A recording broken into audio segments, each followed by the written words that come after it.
അഭിഷേക മന്ന എന്ന വചന സന്ദേശത്തിലേക്ക് എല്ലാവർക്കും സ്വാഗതം. ഇന്ന് ചിന്തയ്ക്ക് ആധാരമായ ദൈവത്തിന്റെ വചനം യോഹന്നാൻ സുവിശേഷം 2-ാം അധ്യായത്തിന്റെ 45 മുതലുള്ള വചനഭാഗത്ത് പീലിപ്പോസ് നഥനയേലിനെ കണ്ട് അവനോട്, ന്യായപ്രമാണത്തിൽ മോശയും പ്രവാചകന്മാരും എഴുതിയിരിക്കുന്നവനെ കണ്ടെത്തിയിരിക്കുന്നു. പീലിപ്പോസ് നഥനയേലിനെ കണ്ടിട്ട് നഥനയേലിനോട് പറയുകയാണ്, മോശയും പ്രവാചകന്മാരും എഴുതിയ ആളെ ഞങ്ങൾ കണ്ടു, അവനെ ഞങ്ങൾ കണ്ടെത്തിയിരിക്കുന്നു. അതിന് താഴോട്ട് തിരുവെഴുത്ത് ഇങ്ങനെയാണ്: അവൻ ജോസഫിന്റെ പുത്രനായ യേശു എന്ന നസറത്തുകാരൻ തന്നെ എന്ന് പറഞ്ഞു. നഥനയേൽ അവനോട്, നസറത്തിൽ നിന്ന് വല്ല നന്മയും വരുമോ എന്ന് പറഞ്ഞു. പീലിപ്പോസ് അവനോട്, വന്നു കാണുക എന്ന് പറഞ്ഞു. നഥനയേലിനറിയാം നസറത്തിൽ നിന്നൊരു നന്മയും വരികയില്ല എന്ന്.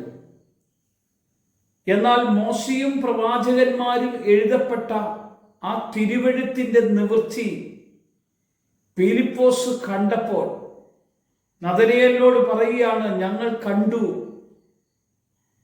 നീയും വന്നു കാണുക. യേശുവിനെ നമ്മൾ വന്ന് കാണണം. പറഞ്ഞറിയുമ്പോൾ നമ്മൾ വിചാരിക്കും, ഇവനൊരു നസറത്തുകാരനല്ലേ, ഇവനിൽ എന്തെങ്കിലും നന്മ നസറത്തിൽ നിന്നുണ്ടാകുമോ എന്നൊക്കെ ചോദിക്കുമ്പോൾ ഇവിടെയാ ദൈവത്തിൻ്റെ വലിയൊരു പ്രവൃത്തി വെളിപ്പെടുന്നത് കാണാൻ കഴിയുന്നത്. ഈ നഥനയേൽ യേശുവിനെ കാണാൻ വേണ്ടി കടന്നു ചെല്ലുമ്പോൾ നഥനയെ കുറിച്ച് കർത്താവ് ഇങ്ങനെയാ പറയുന്നത്: ഇതാ സാക്ഷാൽ ഇസ്രായേലിൽ, ഇവനിൽ കപടമില്ല. യഥാർത്ഥ ഒരു ഇസ്രായേൽക്കാരനാണ് ഇവന്, ഇവരിൽ കാപട്യമില്ല, കപടമില്ല എന്ന് യേശു പറയുമ്പോൾ നഥനയേൽ യേശുവിനോട് ചോദിക്കുക, നീ എന്നെ എവിടെ വെച്ച് കണ്ടു? പീലിപ്പോസ് നിന്നെ വിളിക്കും മുമ്പേ നീ അച്ചിയുടെ കീഴിൽ ഇരിക്കുമ്പോൾ തന്നെ നിന്നെ ഞാൻ കണ്ടു. അതിന്റെ അർത്ഥം, ഹൃദയ രഹസ്യങ്ങളെ വെളിപ്പെടുത്തി കൊടുക്കുന്ന ഒരു കർത്താവ് നിന്റെ മുമ്പിൽ നിൽക്കുന്നു എന്ന് നീ തിരിച്ചറിയണമെന്ന നഥനയേലിനോട് യേശു പറഞ്ഞത്. നഥനയേൽ പറയുകയാണ്, യേശു ഉത്തരം പറഞ്ഞു. നഥനയേൽ അവനോട്, റബി, നീ ദൈവപുത്രൻ, നീ ഇസ്രായേലിന്റെ രാജാവ് എന്ന് ഉത്തരം പറഞ്ഞു. യേശു അവനോട്, ഞാൻ നിന്നെ അച്ചിയുടെ കീഴിൽ കണ്ടു എന്ന് നിന്നോട് പറയുകൊണ്ട് നീ എന്നെ വിശ്വസിക്കുന്നുവോ? ഇതിനേക്കാൾ വലിയതും കാണും. ഇവിടെയാ യേശു പറഞ്ഞ പ്രവൃത്തി നമ്മുടെ ജീവിതത്തിൽ വെളിപ്പെടുന്നത്. പീലിപ്പോസ് പരിചയപ്പെടുത്തിയ നഥനയേലിനോട് കർത്താവ് പറയാണ്, നീ ഇതിനേക്കാൾ വലുതും കാണാൻ വേണ്ടി ഇരിക്കുക.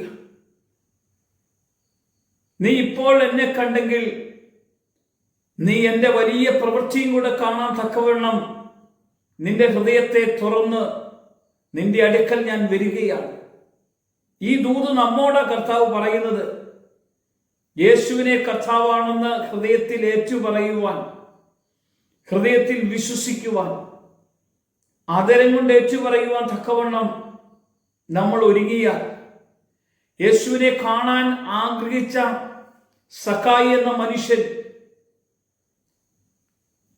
ആ മരത്തിന്റെ മുകളിൽ കയറി, അപ്പോഴാണ് യേശു പെട്ടെന്ന് അതിന്റെ ചുവട്ടിൽ വന്നിട്ട്, സക്കായി വേഗം ഇറങ്ങി വാ. ആര് കാണാൻ ആഗ്രഹിച്ചുവോ അവനെ സ്വന്തമാക്കുന്നത് നമുക്ക് കാണാൻ കഴിയും. പീലിപ്പോസ് പരിചയപ്പെടുത്തിയ നഥനയേൽ യേശുവിനെ കാണാൻ ആഗ്രഹിച്ചു ചെന്നപ്പോൾ അവൻ യേശുവിന്റെ സ്വന്തമായി തീർന്നെങ്കിൽ, നമ്മൾ ഇന്ന് കാണാൻ ആഗ്രഹിക്കുന്നുണ്ടോ? ജീവിതത്തിൽ ചെറിയൊരു സൗഖ്യമോ, ജീവിതത്തിൽ വലിയൊരു വിടുതലോ, ഒരു ചെറിയ അനുഗ്രഹമോ, വലിയൊരു അനുഗ്രഹമോ ജീവിതത്തിൽ കിട്ടുമ്പോൾ ഇതിനപ്പുറമാണ് യേശുവിന്റെ സാന്നിധ്യം എന്ന് നമ്മൾ അറിയണം. പ്രിയമുള്ളവരെ, എനിക്ക് അവനെ കാണാൻ, അവനെ അനുഭവിക്കുവാൻ, ജീവിക്കുന്നൊരു കർത്താവ് എൻ്റെ നടുവിലുണ്ട്.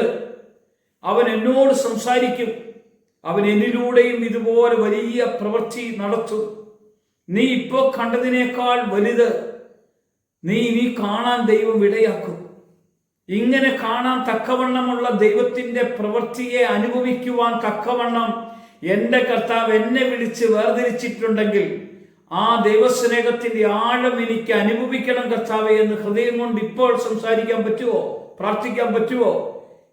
എന്നാൽ നമ്മുടെ ഇടയിലേക്ക് കർത്താവ് ഇറങ്ങി വന്ന് പ്രവർത്തിക്കും. ഒരു നിമിഷം പ്രാർത്ഥിക്കാൻ. കർത്താവേ, നിന്റെ സാന്നിധ്യത്തിന്റെ നടുവിലാണ് ഞങ്ങൾ പ്രാർത്ഥിക്കുന്നത്. നിന്റെ ശക്തിയാൽ ഞങ്ങളെ നിറയ്ക്കണം. യേശുവിന്റെ നാമത്തിൽ തന്നെ ആമേൻ.